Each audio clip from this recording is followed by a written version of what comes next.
আজকে করব কাঁচা আমড়ার আচার, টক আচার। আমড়াগুলোকে প্রথমে ছিলে নিলাম, খুব আঁটি আঁটি হয়ে আছে আমড়াগুলো। এবার মশলা দেখেন, লঙ্কা শুকনো, জোয়ান, পাঁচফোড়ন, কালো সর্ষে আর জিরে, আর ধনেটা আমার গুঁড়ো করা আছে, সেই জন্য এখানে দিইনি ছবিটা।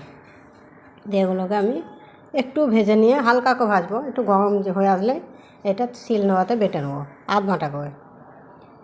আর এই জোয়ানটা দেবেন, যে পাতা জোয়ানগুলো পাওয়া যায়, মশলা জোয়ান, ওগুলো ওতে সেন্ট হবে। আমড়াগুলোকে ছিলে ধুয়ে হলুদ মাখিয়ে শুকাতে দিয়েছি, আর এই মশলাগুলোকে ভেজে নিয়েছি। এবার মশলাগুলো বেটে নেবো। আর আমড়ার ওপরে কিছুটা কাগজি লেবুর রস আমি ছিটিয়ে দিয়ে আসবো, দিয়ে ও রোদে থাকবে এখন। আর এদিকে কড়াইয়ে আমি সর্ষের তেল দিয়ে নিলাম, কারণ আচারে সর্ষের তেল দিয়ে আচারটা করতে হয়। দিয়ে এবার তেলটা যখন গরম হয়ে আসবে, তখন আমি আমড়াগুলোকে একটা একটা করে দিয়ে দেবো। এতে একসঙ্গে ঢালতে গেলে গায়ে ছিটে তেল পড়বে, সেই জন্য আমড়াগুলোকে সব দিয়ে দেবো। দিয়ে নাড়তে থাকবো। এতে লবণ দেবো, যেহেতু একটু টক আচারে লবণটা অনেকটা লাগবে।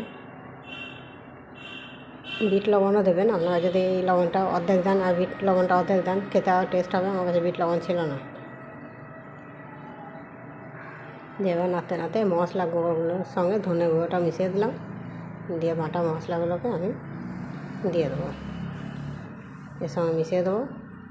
আর এতে আমি কাগজি লেবুর রস তো আগেই দিয়েছি, এবার ভিনিগার দেবো কিছুটা। আগে মশলাটা মাখিয়ে নেবো এর সঙ্গে। কড়াইয়ে গ্যাসের ফ্লেমটা খুব কম আছে, কড়াইয়ের মধ্যে মিশিয়ে নেবো, দিয়ে এতে ভিনিগার দিয়ে দেবো। ভিনিগার দিলে এর টেস্টটাও ভালো হবে, আর অনেক দিন সংরক্ষণ থাকবে।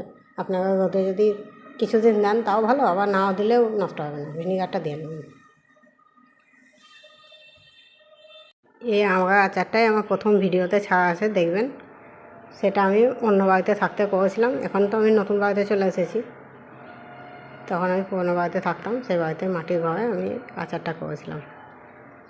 এই আচারটার মধ্যে চিনি দিয়ে দেবেন স্বাদ আনার জন্য, অল্প, খুব বেশি না। দিয়ে নেড়েছে, এবার নামিয়ে নিয়ে খুব ঠান্ডা হবে, একদম ঠান্ডা হবে। তারপর কাঁচের বয়মকে আগে ধুয়ে শুকিয়ে তারপর কাঁচের বয়মে ভরবেন, একটু যেন পানি না থাকে, তাহলে কিন্তু আচার নষ্ট হয়ে যাবে। দেখুন আচার কালারটা কত সুন্দর এসছে। শুকনো বয়ম নিয়ে এসেছি, এতে ভরে নেবো, দিয়ে আমি সারা বছর এটা খেতে পারবো। আটিগুলো এত সুন্দর লাগবে, রোদে দিয়ে রাখবেন। সর্ষের তেলটা আমার কম ছিল, তাই আমি সর্ষের তেল পরে ফুটিয়ে নিয়ে এতে ঢেলে দেবো।